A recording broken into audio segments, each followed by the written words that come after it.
বাংলার জনরবের পক্ষ থেকে পবিত্র ঈদ উল ফিতর উপলক্ষে প্রত্যেককে ঈদ মোবারক জানিয়ে আপনারা গতকালই আমাদের অনুষ্ঠানে আমরা বলেছিলাম যে এই রাজ্যে বাম কংগ্রেস কিভাবে তাদের লোকসভা নির্বাচনে সাফল্য পাবে বা সাফল্য পাবে কিনা বা তাদের কটি আসন তারা পাবে এ নিয়ে আমরা আলোচনা করব বলেছিলাম।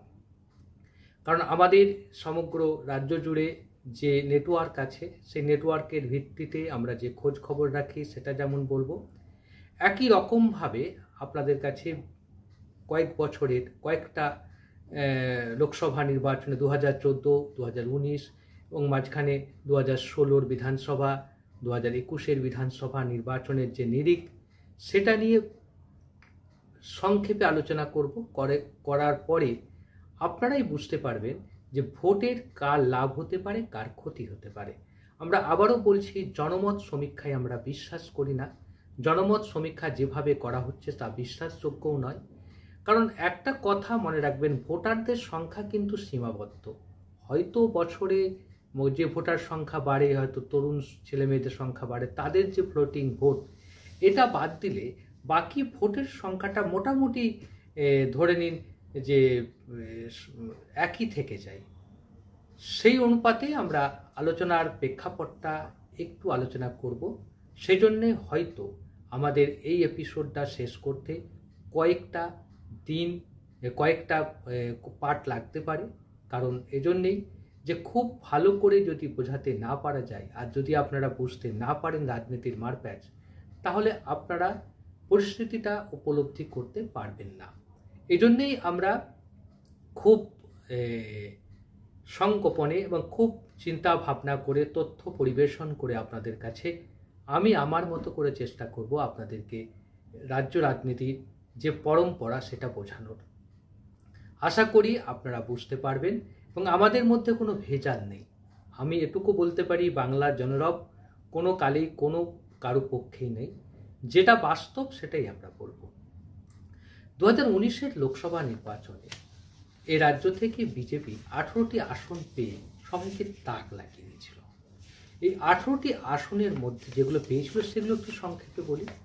প্রথমটা পেয়েছিল আলিপুরদুয়ার, আসানসোল, বালুরঘাট, বনগাঁ, বাঁকুড়া, বর্ধমান, দুর্গাপুর, ব্যারাকপুর, বিষ্ণুপুর, কোচবিহার, দার্জিলিং, হুগলি, জলপাইগুড়ি, ঝাড়গ্রাম, মালদা উত্তর, মেদিনীপুর, পুরুলিয়া, রায়গঞ্জ, রানাঘাট।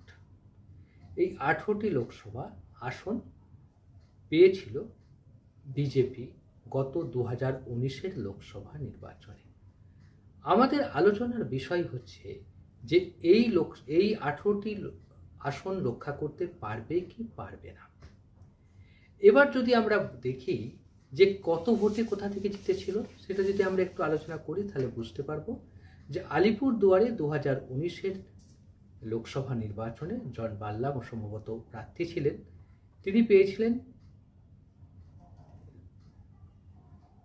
তিনি পেয়েছিলেন আলিপুরদুয়ারে জন বাল্লা সম্ভবত প্রার্থী ছিলেন। তিনি পেয়েছিলেন ভোটের যে সংখ্যাটা, সেটা হচ্ছে, আপনাদের বলছি, আমি একটু অপেক্ষা করুন, বলছি।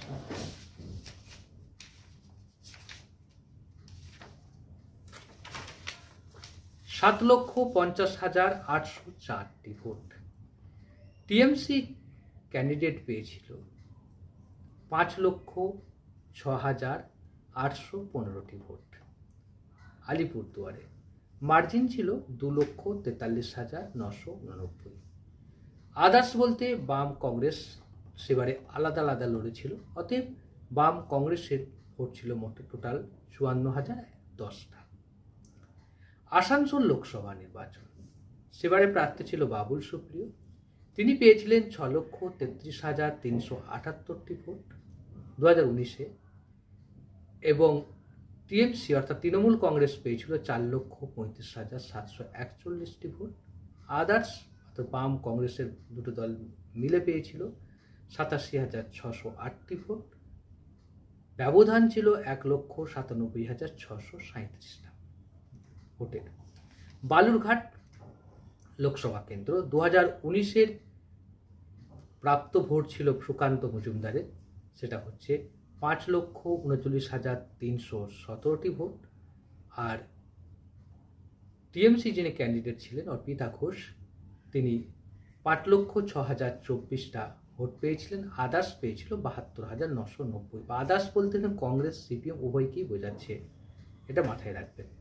বনগাঁ লোকসভা কেন্দ্রটা যদি আমরা ধরি, বনগাঁ লোকসভা কেন্দ্রের প্রার্থী ছিলেন শান্তনু ঠাকুর, তিনি পেয়েছিলেন 6,87,622টা ভোট এবং টিএমসি পেয়েছে 5,76,028টা ভোট। ব্যবধান ছিল 1,11,594টা ভোট। অর্থাৎ শান্তনু ঠাকুর এখান থেকে জিতেছিল 1,11,594টা ভোটে। বাঁকুড়া লোকসভা কেন্দ্র, বাঁকুড়া লোকসভা কেন্দ্রে সুভাষ সরকার সম্ভবত প্রার্থী ছিলেন।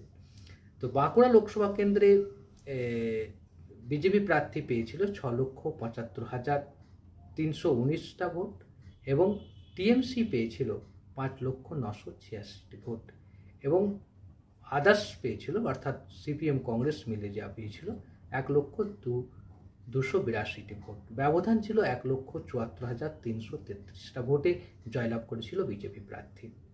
বর্ধমান দুর্গাপুর, বর্ধমান দুর্গাপুর লোকসভা কেন্দ্রে আমরা দেখব, সেখানে সেখানে বিজেপি প্রার্থী ছিলেন সুরেন্দ্র সিং আলওয়ালিয়া, যিনি এখন আসানসোলে দাঁড়িয়েছেন এবারে। তিনি পেয়েছিলেন 5,98,336টা ভোট।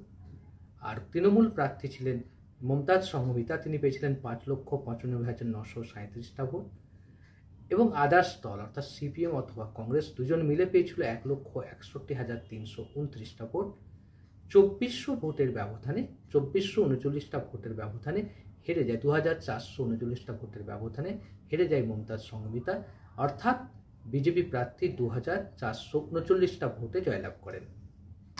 বিষ্ণুপুর লোকসভা কেন্দ্র, যেখানে সৌমিত্র খাঁ প্রার্থী হয়েছিলেন, তিনি ভোট পেয়েছিলেন 6,57,019টা ভোট। টিএমসি পেয়েছিল 5,78,972টা ভোট এবং সিপিএম কংগ্রেস মিলে পেয়েছিল 1,02,615টা ভোট। তাহলে তফাৎ ছিল 78,047টা ভোটে।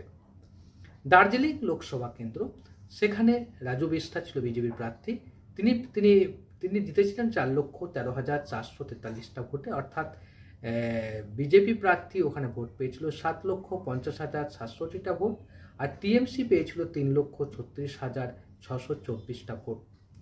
হুগলি লোকসভা কেন্দ্র, যেখানে লকেট চট্টোপাধ্যায় বিজয়ী হয়েছিলেন বিজেপির, সে লকেট চট্টোপাধ্যায় ভোট পেয়েছিল 6,71,448টা ভোট আর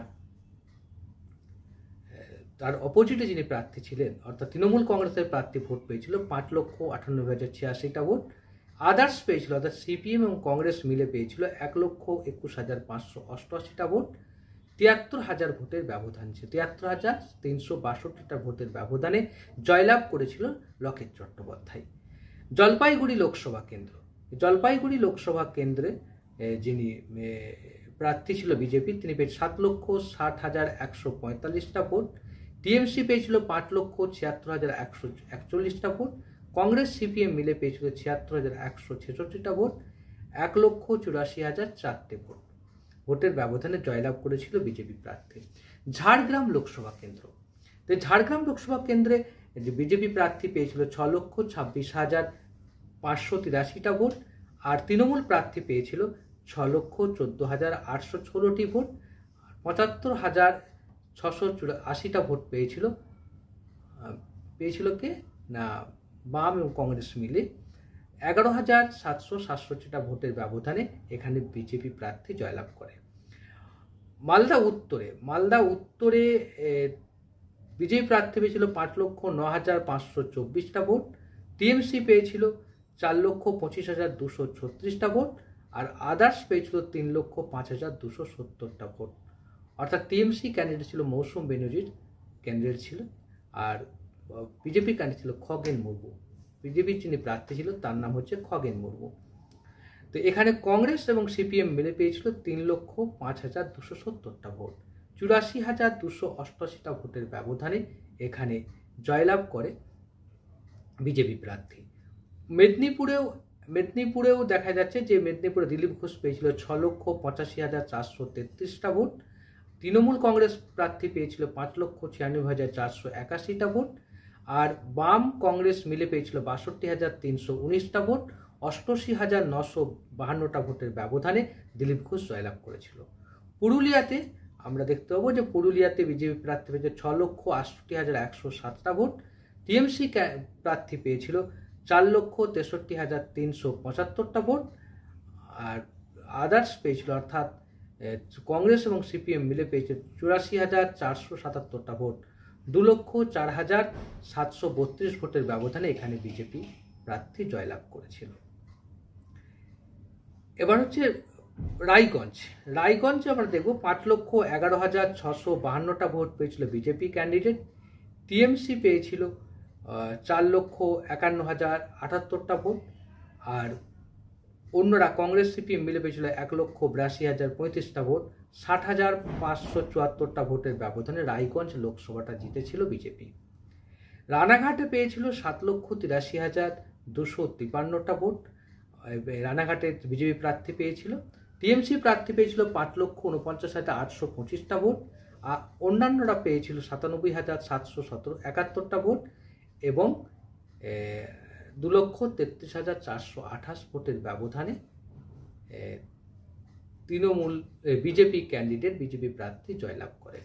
আর প্রশ্ন হচ্ছে যে এই যে ভোটটা এলো কোথা থেকে? এই যে ভোটটা হঠাৎ করতে বিজেপির যে বেড়ে গেল, এই ভোটের পার্সেন্টেজটা যে বেড়ে গেল, সেটা যদি আমরা একটু পেছনের দিকে তাকাই, সেটা আমরা দেখতে পাবো যে আলিপুরদুয়ারে বিজেপি 2014 সালে যে ভোট পেয়েছিল, আচ্ছা আলিপুরদুয়ারে বিজেপি পেয়েছে 2014 সালে পেয়েছিল 3,35,857টা ভোট। আর 2019-এ পেল 7,50,000 ভোট। এই যে তফাৎটা, এই তফাৎটা এলো কিভাবে? এসেছে বামেদের ভোট থেকে। বামেরা 2014 সালে পেয়েছিল 3,41,056টা ভোট। অর্থাৎ বামেদের ভোটটা টোটালটাই ঘুরে গেল, কার দিকে গেল? টোটালটাই চলে গেল বিজেপির দিকে। তাই বিজেপি আলিপুরদুয়ারে জয়লাভ করেছে 2019-এ। অথচ 2019-এ আমরা দেখব যে 2014-তে দেখা যাচ্ছে যে আলিপুরদুয়ারে লড়াই হচ্ছে টিএমসির সঙ্গে বামেদের লড়াই হচ্ছে।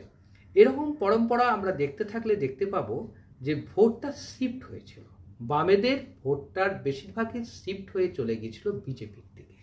এখন প্রশ্ন দেখা দিয়েছে, আমরা যে কথাটা বলতে চাইছি সেটা হচ্ছে যে যদি বামেদের ভোট শতাংশ সামান্য ফিরে আসে, তাহলে এক ধাক্কায় বিজেপির ভোট কিন্তু অনেকটাই কমে যাবে। যেক্ষেত্রে আমরা বলতে পারবো যে ধরে নিন যে আমি যদি এখন বলি আপনাদের যে আলিপুরদুয়ারে 2021-এর যে বিধানসভা নির্বাচনের যে ফলাফল, সেখানে আমরা দেখতে পাচ্ছি যে আলিপুরদুয়ারে 1,34,869টা ভোটের ব্যবধানে বিজেপি এগিয়ে রয়েছে। আলিপুরদুয়ার টোটাল লোকসভা কেন্দ্রটাই যদি আমরা ফলাফলটা বিশ্লেষণ করি, কিন্তু এই 1,34,859টা ভোট যে এগিয়ে রয়েছে, এই ভোটের ব্যবধানটা যদি বামেরা কমিয়ে দিতে পারে, সেক্ষেত্রে পুরোটাই কিন্তু চিত্রটাই পাল্টে যাবে। আজ আপনাদের এই হিসাবটা আমি দিলাম, কারণ এই হিসাবটা এই কারণে দিলাম যে হিসাবটা আপনারা যদি বুঝতে পারেন তাহলে পরবর্তী এপিসোডগুলো বোঝার পক্ষে খুব সুবিধা হবে। প্রথমেই আমরা বলেছি যে কথা যে আসানসোলে দেখা যাচ্ছে যে 2021-এর যে ভোট আছে, আসানসোলে দেখা যাচ্ছে 2021-এর বিধানসভা নিরিখে আমরা যদি দেখি টোটাল বিধানসভা ওয়াইজ, সেখানে 54,811টা ভোটে পিছিয়ে রয়েছে। কারা পিছিয়ে রয়েছে? পিছিয়ে রয়েছে তারা হচ্ছে বিজেপি। অথচ বিজেপি 2021 সালে এখানে 2019 সালে এখানে জয়লাভ করেছিল অনেক ভোটের ব্যবধানে। সেই ভোটটাও কম নয়। সেই ভোটের সংখ্যাটা যদি আপনারা দেখেন তাহলে একটু অবাক হয়ে যাবেন যে এত ভোটের আসানসোলে জয়লাভ করেছিল বিজেপি ক্যান্ডিডেট বাবুল সুপ্রিয় 1,97,637টা ভোটের ব্যবধানে। আজ এই পর্যন্ত, আবারও দেখা হবে এই বিষয়টা নিয়ে পার্ট 3-তে।